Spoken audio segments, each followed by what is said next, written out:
So yeah, they just wanted me to record kind of a meeting between me and you, with you Okay. being my mentor, and just possibilities of what I'll be doing in my internship, and then I was thinking like maybe when we do a walkthrough, you go over the process of that with me. Okay. Okay.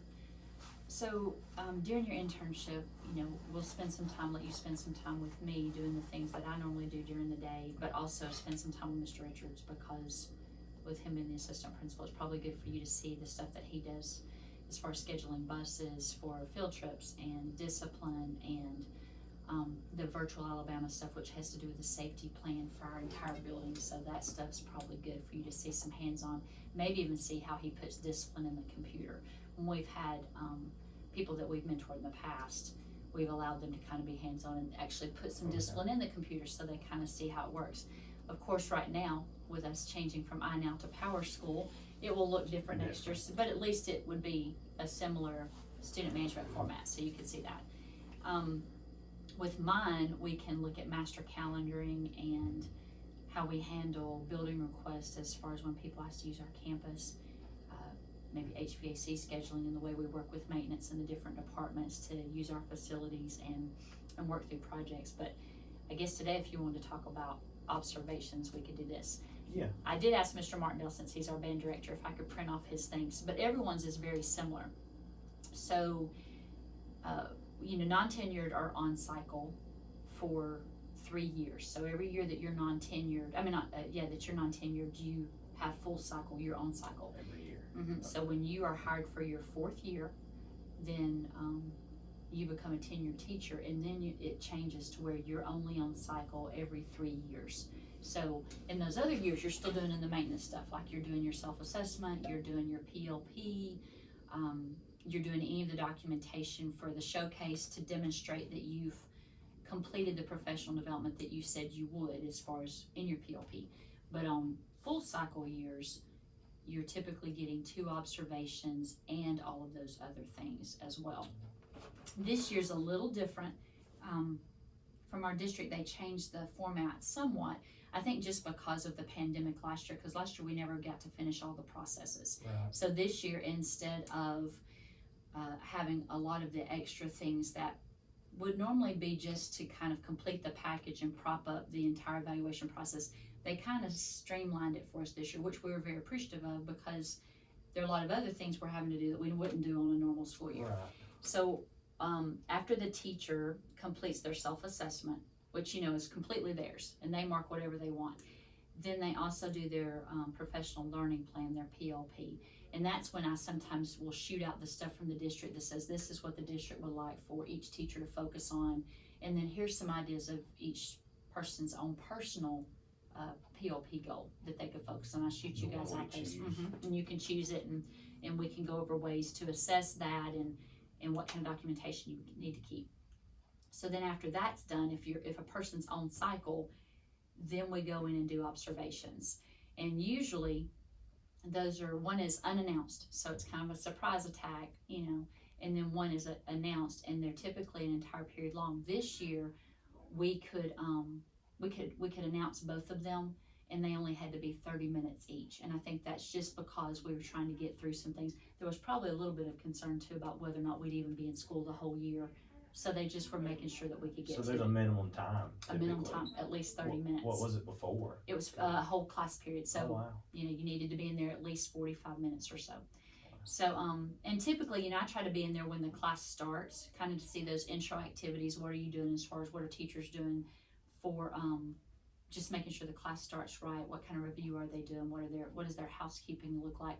Because you can see a lot from that on how a teacher disciplines kids and the class structure and whether it feels like a safe environment, how kids come in, is it orderly, is it chaos, whatever, which goes into all of the, I guess, being a professional, even though it's not necessarily dealing with their content area.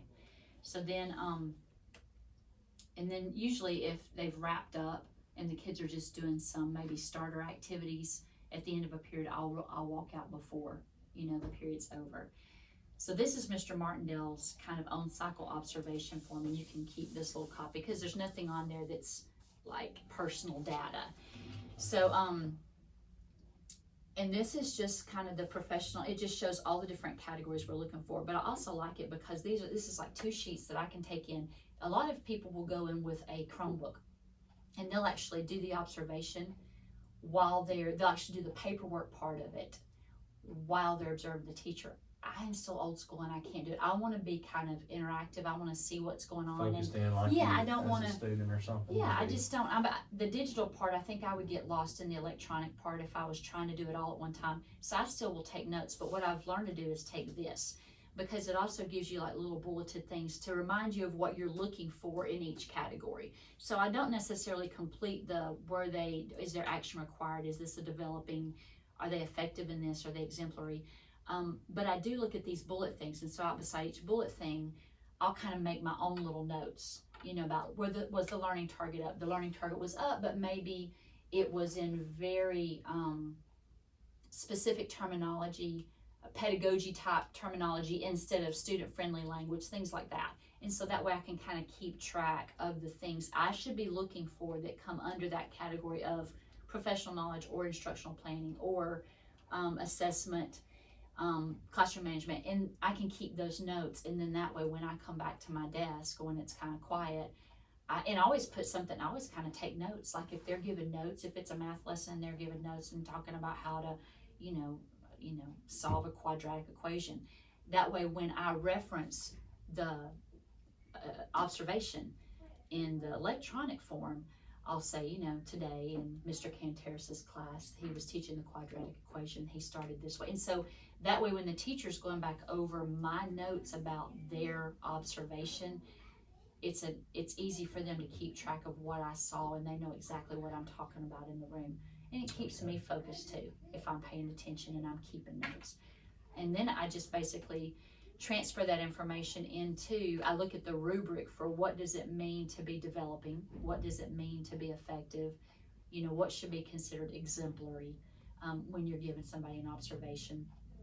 And then I transfer that into one of these categories based on the rubric and complete it. And I try to always write in something that I saw that was a strength that I just thought they did fantastic. And then I also try to, it may not necessarily be a critique, but something I saw that maybe was a place for growth. Like if I'm observing a class and the teacher's really into it and most of the kids are engaged, but you've got 1 or 2 that aren't, maybe just make note of that. There were a couple of kids in the room. Of course, now that's a snapshot in time. I don't know what's gone into their scenario leading into that. It could be that kid being quiet like that, whether they were engaged or not, may be exactly what the class needs, because if the kid is, sometimes they're disruptive and there's all kinds of things. I'm just seeing that snapshot in time. I also try to remember that for example, for this year, it's just 30 minutes. So there may be something they do every day that I don't see because that particular day, I didn't see the things. A lot of times if a teacher's given a test or it's going to be really a heavy seat work day, I won't even observe that period because I want to see them in action in front of kids, engaging instruction and stuff, because I don't think it's really doing them justice as far as me trying to give them an honest assessment of their skill set. Right. If they're mainly just letting the kids, do seat work or something. But seat work's still important on certain days, And I assume probably looking at a schedule's pretty critical, because like if it's like a pep rally day, things are probably going to be a little more hectic than. I try not to observe on Mondays. Okay. Because it's at least even we're small, but somebody's having a bad Monday no matter Fridays? what. I try like not that'd to be observe tough. on Fridays. Okay. I usually try to hit Tuesday, Wednesday, and Thursday. Now I also, especially this year, not even this year, like in the past when it doesn't have to be a surprise, when it doesn't have to be an unannounced observation. Sorry about that. When it doesn't have to be an unannounced observation, I'll go ahead and say to a teacher, hey, you're on full cycle and I'm going to come around and visit at some point. If you're doing something that you are just like really excited about and the kids are excited about, and I would love to come watch that. Or even like if it's a lab, I love to, don the gloves and the mask and the goggles and let me do it too, Right. So because that way the teacher kind of gets a chance to be like, this is very exciting for me, and the kids are engaged, and it's them at their at their most excited point. So I like to do that as well. I always make sure I put supervisor comments in there too. Just thank you for letting me, I enjoyed the way you demonstrated this, and so that, because I want them to feel valued. I don't want them to feel like, even though in some ways it feels like another task that I have to do, I don't want them to feel like when I'm in their room, this is just another task that I have to do. Okay. Because it's something they do every day, so I should value it when I'm in there. So is this all you bring with you? That's all I on a take with me. clipboard? Okay. I You do. make your notes on here? Yeah, and it's a jumbled mess Okay. when I'm done. Matter of fact, I could probably pull one real quick and show you. This is about to show whether I'm organized or not, so, and that may be a bad thing.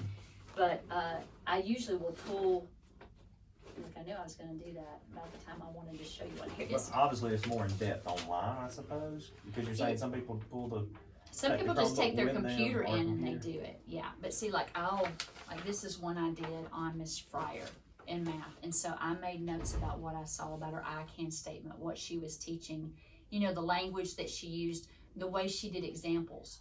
Because I'm like, you know that teenagers aren't gonna learn if they don't feel like it's relevant for their life. right. So every time she used an example that was relevant for kids, talking about building and So geometry. you just kind of write your notes I beside do. what you felt like it Mhm. goes with? I do. Okay.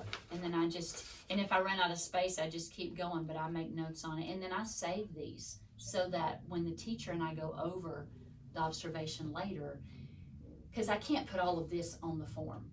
There's really, once the form is in there, it's just these boxes, Oh, you just and these check. are the only chances I get to say something. So if a teacher says, So this is it online? this isn't online. Okay, so This there's is- no more than this even online? Okay.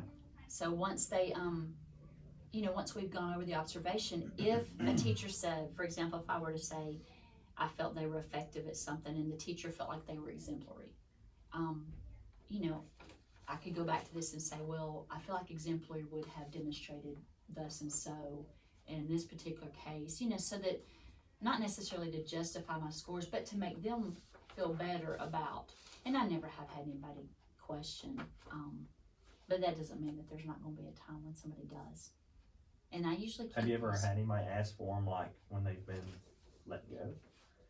Like, No, and I think the only reason is because, yes, one time back before we did the Talent Ed, when we were, back in the day when we were doing Peppy, okay, and that was just 100 years ago, it feels like, but I did have a teacher that was non-renewed that wanted their entire file, and of course, they're not entitled to their file, and in that process, when you're non-renewing somebody, you don't give them any information, and okay, they're not entitled to an explanation or anything. wow.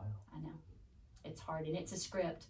When you non-renew somebody, it's a script that the district gives you, that basically states something to the extent of, it is my recommendation and the approval of the Board of Education that you not be renewed in your current position. Wow. And it is very scripted. I guess for some reason they feel, I guess that maybe there's an idea that cuts down on litigation.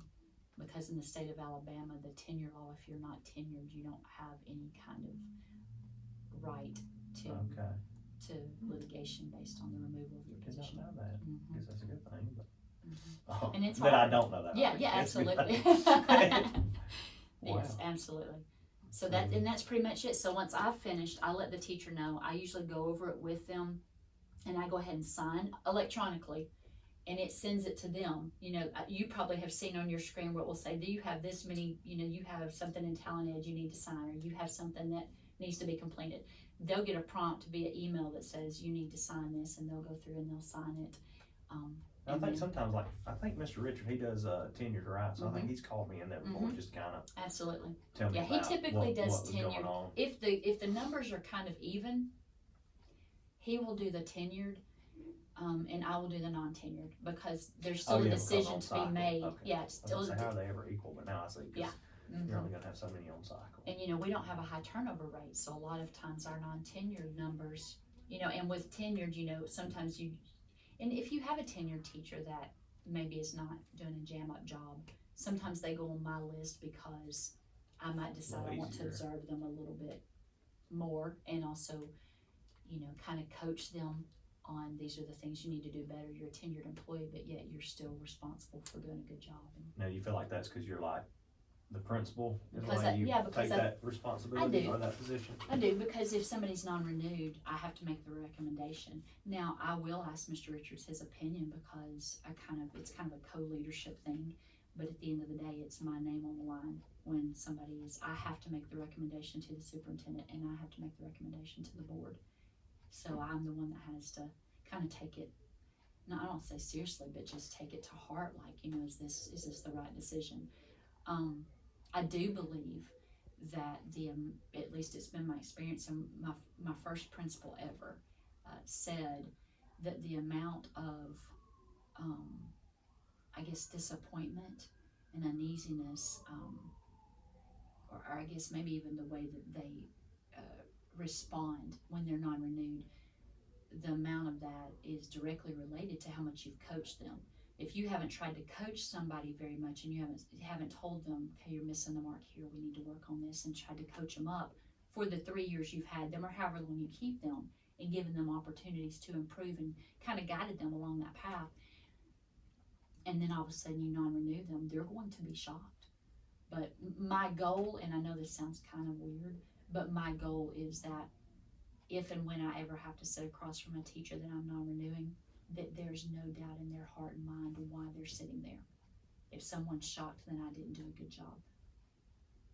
Because they should know, because I should have gone to them over and again and explained my expectation and where they're missing the mark, given them an opportunity for professional development, assign them a mentor teacher, peer observations, all the things to try to help them be good. Because, this is the only profession I know of where you basically get 3 years of practice, and at that point you're kind of grandfathered in unless you do something gosh awful, or unless somebody creates a file so thick on you that the school system is willing to kind of go the extra mile. Speaking of the file, do you notify people when you do that? Like Building a file? Sure.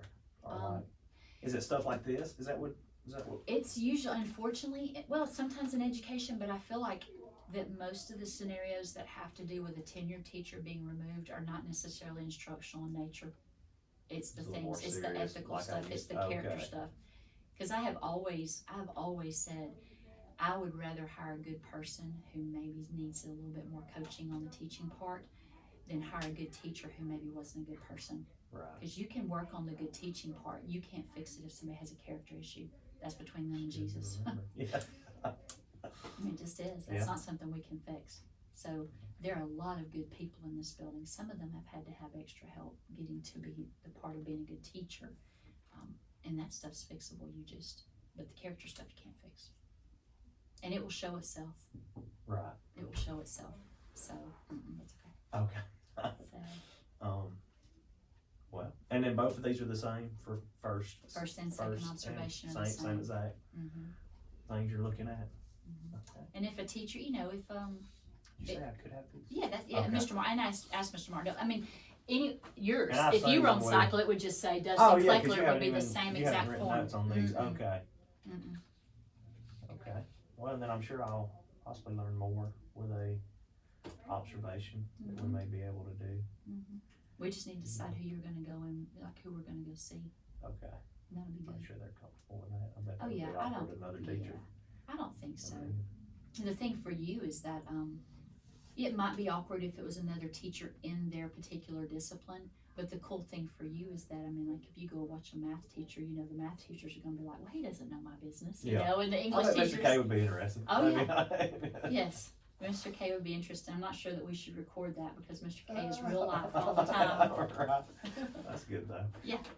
Well, I guess that is it, unless you've got more on it. I can't think of anything at the moment. No. Good?